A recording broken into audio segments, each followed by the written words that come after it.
This year marks the 200th birthday of one of the nation's most beloved and important presidents, Abraham Lincoln. His leadership saved a divided nation and ended the country's sorry legacy of slavery.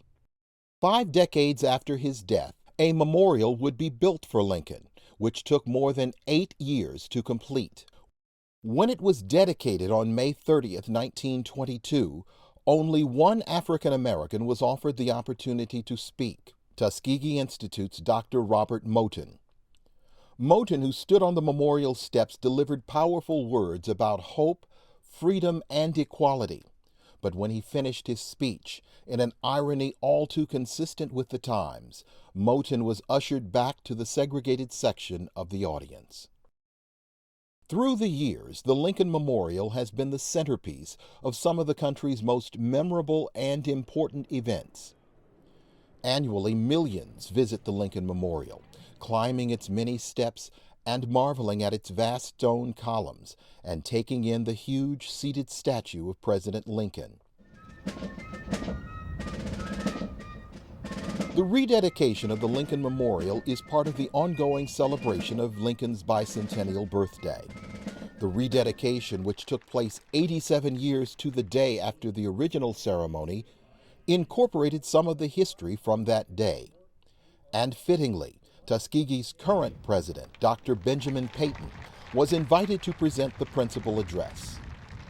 Rarely in the history of nations has a leader's words, deeds, and aspirations resonated so deeply and powerfully in the mind and spirit of a people as have those of Abraham Lincoln.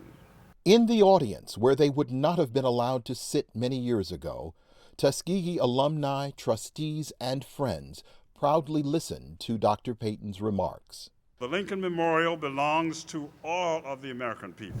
Abraham Lincoln, in my judgment, is up to this date by far the greatest president of the United States of America.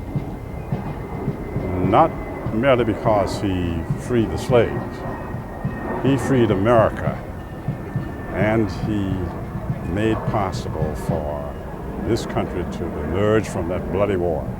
Dr. Payton considers the chance to speak at the rededication one of the highlights of his successful 28-year tenure at Tuskegee. Payton helped transform the school, which was formerly known as Tuskegee Institute, into a diverse and academically rigorous university.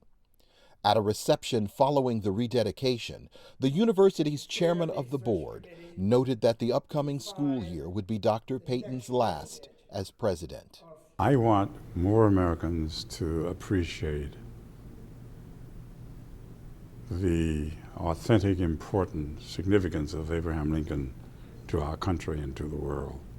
Dr. Payton considers Lincoln the nation's most important president, but he believes that President Barack Obama, the first African American president, has a chance to become even more important.